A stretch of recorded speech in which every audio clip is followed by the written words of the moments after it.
Assalamualaikum warahmatullahi wabarakatuh dan salam sejahtera buat adik-adik cikgu. Okey, jumpa lagi dalam video cikgu yang cikgu janjikan bab 4 perniagaan tingkatan 4 bahagian 2.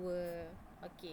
So, untuk bahagian 1 kita dah habis study 11 bahagian fungsi dalam organisasi kan. Okey, so untuk bahagian 2 kita masuk kepada pembangunan produk dan pasaran baharu. Okey. Pembangunan produk ini adalah satu aktiviti dan strategi pertumbuhan kepada perniagaan yang sedang dijalankan yang bertujuan untuk memperkenalkan produk baharu kepada pasaran sedia ada. Okey, kalau tengok kepada carta alir yang ada di slide cikgu ni, okey, ini adalah langkah-langkah pembangunan produk baharu. Okey. Ada berapa ni step ni, carta alir ni? 1, 2, 3, 4, 5, 6, 7, 8. 8 langkah untuk membangunkan produk baharu. Okey, kita tengok satu persatu ya.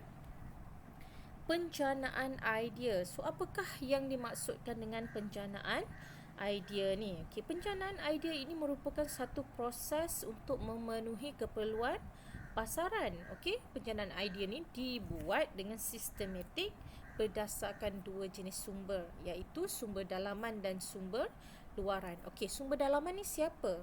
Okey, sumber dalaman ni adalah dari R&D organisasi itu sendiri, dari pengurusan dia, dari kaki tangan dia sendiri. Idea yang datang dari dalaman. Okey, sumber luaran pula, mungkin idea tu datang dari siapa? Yang paling dekat dengan kita, pelanggan, ataupun datang dari pesaing, pengedar, pembekal, ramai lagi lah yang di luar organisasi. Okey, setelah kita jana banyak idea, so kita kena saring, okey, penyaringan idea. Untuk apa? Untuk kita dapat idea yang terbaik untuk kita bangunkan. Okey.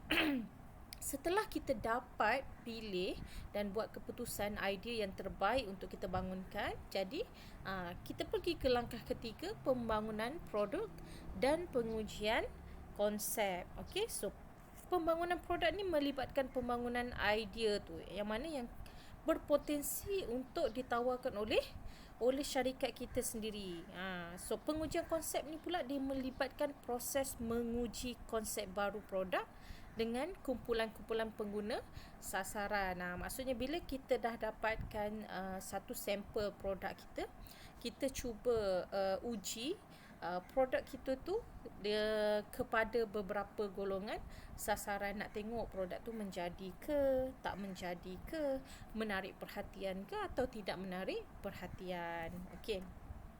So, setelah kita confident dengan produk kita, kita masuk kepada pembangunan strategi pemasaran. Okey.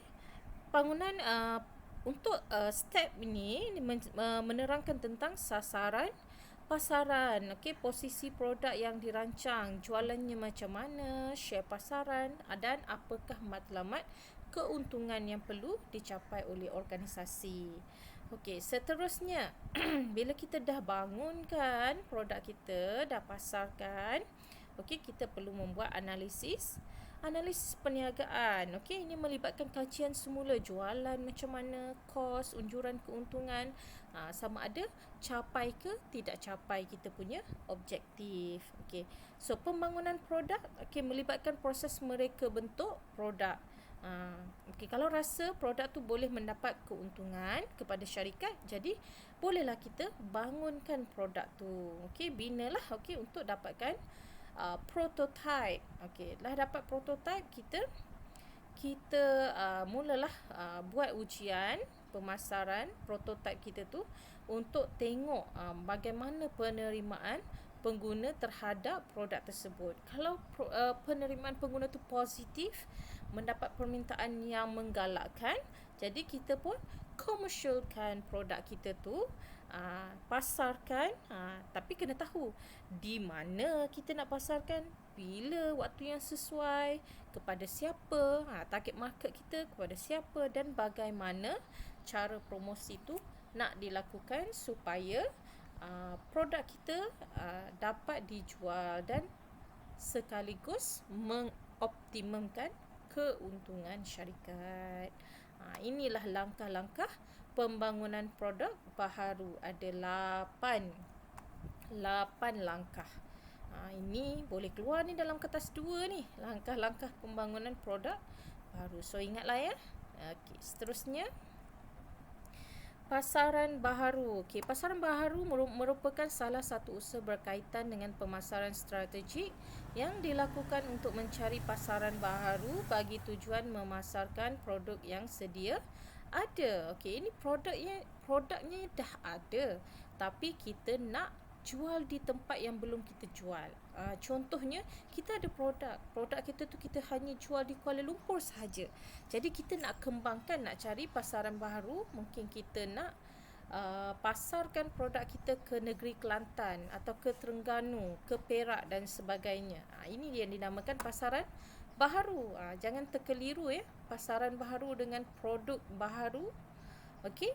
So, kepentingan pasaran baru. Kenapa penting untuk kita meneroka pasaran baru? Okay, yang pertama adalah untuk menguasai pasaran yang lebih besar dan mengembangkan pasaran sedia ada.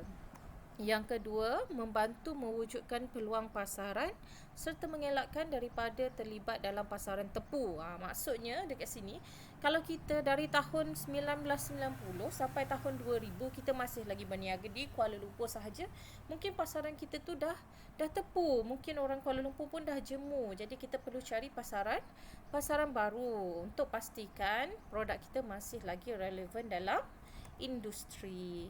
Okey, seterusnya pasaran baru boleh diteroka sama ada dalam pasaran domestik atau tempatan ya, atau pasaran antarabangsa. Okey, kalau pasaran domestik bagaimana caranya? Okey, kita boleh mencari pasaran ke kawasan yang belum diterokai dengan menyertai expo atau pameran perniagaan yang dilakukan di sesuatu kawasan. Ini banyak expo-expo yang dianjurkan oleh pelbagai pihak, sama ada kerajaan ataupun bukan kerajaan. Jadi kita sebagai peniaga perlu peka dengan expo-expo yang diadakan ni kalau kita nak meneroka pasaran baharu.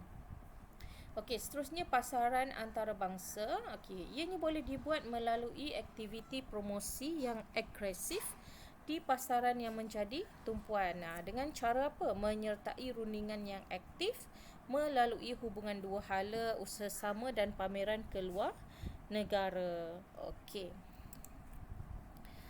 Penggunaan teknologi maklumat. Okey, salah satu proses penggunaan teknologi maklumat ni merupakan salah satu proses pengaliran, penyebaran, pemprosesan dan penyimpanan maklumat menggunakan pengantara teknologi. So, apakah tujuan penggunaan teknologi maklumat ni? Okey, membantu memudahkan sistem operasi, memperoleh maklumat dengan mudah dan cepat, memperluaskan skop perniagaan, memudahkan aktiviti keuangan dan perakaunan, menjadikan operasi perniagaan lebih efektif dan efisien, meluaskan pasaran perniagaan, mewujudkan hubungan dan jaringan yang lebih luas, dan mempercepatkan sistem pengeluaran dan pengedaran. Okey, seterusnya aplikasi teknologi maklumat dalam perniagaan. Okey, e-pemasaran. Apakah e-pemasaran ni? Okey. E-pemasaran ini merupakan suatu kaedah yang digunakan oleh perniagaan memasarkan produk keluaran secara dalam talian online. Ini yang paling popular pada zaman kini. Okey, e-dagang, suatu sistem urusan perniagaan berkaitan dengan tempahan, pembelian dan pembayaran dilakukan secara dalam talian online juga ya. Yang ni urusan jual beli, yang ni urusan pengiklanan. Okey. E-government menggunakan secara dalam talian untuk sebarang urusan perniagaan yang melibatkan pihak kerajaan. E-banking, suatu sistem urusan perniagaan yang melibatkan perbankan dengan menggunakan urusan dalam talian dengan pihak bank. Okey, seterusnya penggunaan laman sosial. Okey, perkongsian urusan perniagaan dengan pelanggan melalui laman sosial. Okey, hubungan dan interaksi antara bahagian fungsian lain. Okey, tujuan dan kepentingan interaksi dengan organisasi luar. So, apakah tujuan sesebuah organisasi itu berinteraksi dengan organisasi luar. Okey, untuk mewujudkan komunikasi antara perniagaan dengan organisasi luar seperti pihak pembekal, pembiaya, pelabur, agensi kerajaan dan pelanggan. Okey. Kepentingan interaksi dengan organisasi luar. Okey, nilai mewujudkan jaringan perniagaan. Okey, mengukuhkan hubungan baik yang sedia ada, menjalin kerjasama strategik dan menambah sumber perniagaan. Okey, so hubungan apa yang kita masukkan ni dengan interaksi dengan organisasi luar ni? Inilah hubungan dia ya. Okey. Interaksi dengan pembekal. Okey, interaksi dengan pembekal ni macam mana? Okey. Kita sebagai peniaga kita akan berhubung dengan pembekal untuk apa?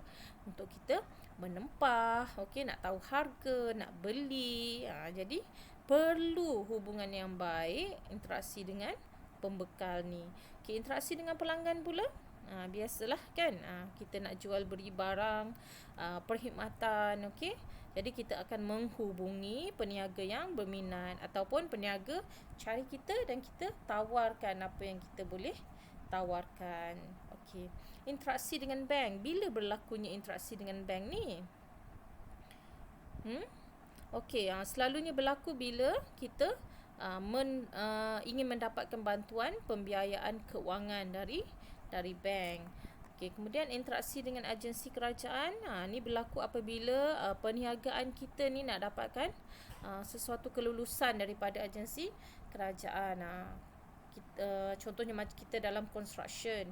Okey, kita nak buat bangunan ke apa, kita perlukan dapatkan kebenaran daripada PBT dan sebagainya. Okey, banyak perlu ada interaksi dengan agensi kerajaan ya. Okey. Aliran maklumat. Okey, apakah aliran maklumat ni? Okey, ianya adalah suatu proses komunikasi yang melibatkan aktiviti pemindahan maklumat daripada sesebuah organisasi perniagaan kepada perniagaan lain. Ini dia punya proses komunikasi. Okey, penghantar. Okey, encode. Okey, salurannya apa dia? Decode dan menerima. Setelah menerima, dia akan menghantar maklum balas kepada penghantar. So yang tepi ni adalah gangguan. So kita tengok apa benda lah proses komunikasi ni ya. Okey, tak apa, kita tengok satu persatu. Penghantar. Okey, penghantar ni adalah orang yang mencipta maklumat daripada pencetus idea. Okey. So contoh dekat sini adalah Proton ya, kita tengok. Okey, untuk penghantar, ketua eksekutif Proton akan memberi maklumat kepada semua pengurus cawangan dan pengurus bahagian yang terlibat. Selain itu, pengurus pemasaran ingin memberi taklimat strategi pemasaran untuk keluaran baharu iaitu Proton perdana. So ni dia menghantar maklumat. Okey. Encode. Encode ni apa? Ianya melibatkan pengolahan terhadap sesuatu idea sedia ada seperti dalam bentuk tulisan, gambar dan pertuturan agar dapat difahami penerima maklumat tersebut dengan mudah. Okey. Contohnya, pengurus pemasaran Proton menggunakan tayangan video dan gambar bagi menerangkan strategi pemasaran yang boleh digunakan untuk menembusi pasaran baharu. Okey. Saluran. Okey, saluran ni adalah kaedah yang digunakan untuk menghantar mesej.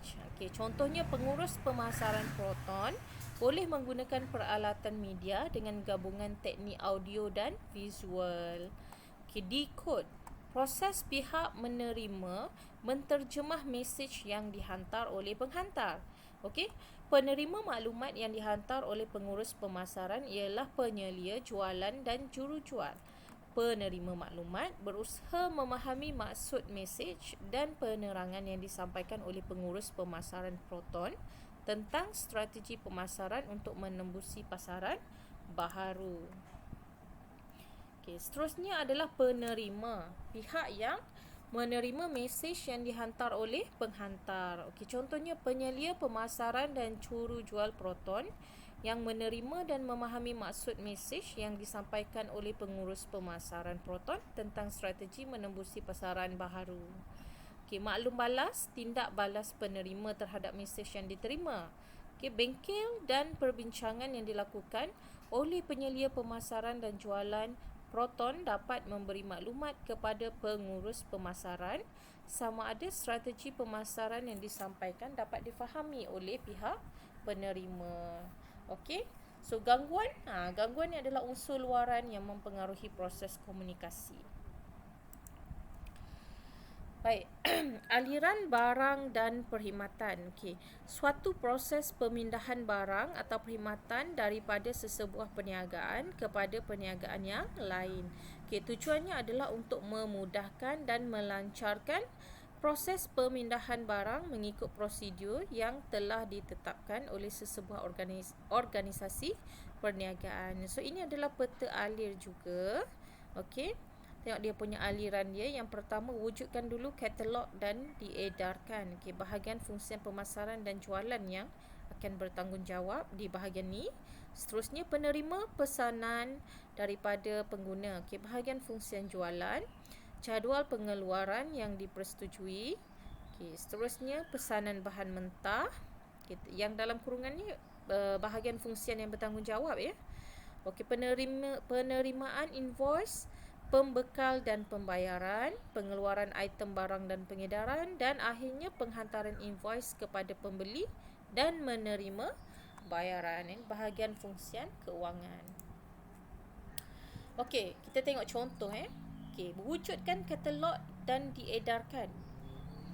Okey, bahagian fungsian pemasaran dan bahagian fungsian jualan. Contohnya katalog yang mengandungi senarai peralatan sukan dan harga setiap jenis peralatan sukan diedarkan kepada semua badan-badan sukan dan sekolah.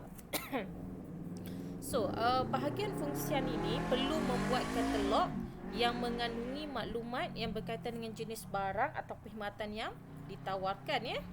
Okey, seterusnya penerimaan pesanan daripada pengguna. Okey, ini bahagian fungsian jualan. Contohnya pihak sekolah membuat pesanan peralatan sukan yang dipersetujui berdasarkan item dan harga dalam katalog kepada bahagian fungsian jualan. Okey, ini kalau pihak sekolah dah berminat ya, berdasarkan katalog tu dia berminat, jadi dia buat pesanan. Jadual pengeluaran yang dipersetujui. Okey, bahagian fungsian jualan dan bahagian fungsian pengeluaran. Contohnya, pihak pengeluaran akan menentukan jumlah sebenar keperluan sumber untuk menghasilkan peralatan sukan yang telah dipersetujui oleh pihak sekolah. Okey. So bahagian pemasaran ni dia akan bagi maklumat berkaitan dengan pesanan yang dah dipersetujui untuk tujuannya untuk menghasilkan setiap barang yang telah ditetapkan. Okey. Okey, seterusnya pesanan bahan mentah. Okey, ini bahagian fungsian pembelian. Okey, bahagian pembelian menyenaraikan keperluan bahan mentah untuk menghasilkan peralatan sukan berdasarkan persetujuan dengan pihak sekolah. Okey. Ini yang macam cikgu terang dalam bahagian 1 video bahagian 1. Okey, dia akan beli bahan mentah berdasarkan order sahaja. Maksudnya tak adalah melebih-lebih kan. Kalau nak beli bola, untuk buat bola perlukan getah. Okey. Kalau nak 1000 bola, jadi bahan mentahnya cukup untuk 1000 bola. Tak perlu nak beli melebihi daripada keperluan tu. Kerana apa? Untuk kita maksimumkan keuntungan organisasi. Okey, penerimaan invoice, pembekal dan pembayaran. Okey, ini bahagian fungsi keuangan ya. So bahagian keuangan akan buat pembayaran kepada pihak pembekal, okey, dan pembekal dan membekalkan bahan mentah kepada perniagaan. Okey. Contohnya ni, perniagaan menerima bekalan bahan mentah daripada syarikat pembekalan peralatan sukan dan membayar wang kepada pembekal berdasarkan pesanan bahan mentah. Okey. Pengeluaran item barang dan yang ni kepada pembekal, maksudnya pada bahan mentah bukan kepada pelanggan. Okey. Seterusnya pengeluaran item barang dan pengedaran. Okey, bahagian pengeluaran dan bahagian fungsian pengagihan yang bertanggungjawab. Contohnya pihak perniagaan mendapatkan peralatan sukan daripada bahagian pengeluaran dan mengedarkan kepada pihak sekolah. Okey, bila dah siap peralatan sukan tu, kita edarkan kepada pihak sekolah. So bila kita dah hantar produk yang ditempah. Okey. So seterusnya penghantaran invoice kepada pembeli dan penerimaan bayaran. Okey, bahagian fungsian keuangan. Okey, bahagian keuangan menghantar invoice kepada pihak sekolah untuk menuntut bayaran. Okey, pihak perniagaan menerima pembayaran daripada pihak sekolah yang telah memesan peralatan sukan sebelum itu.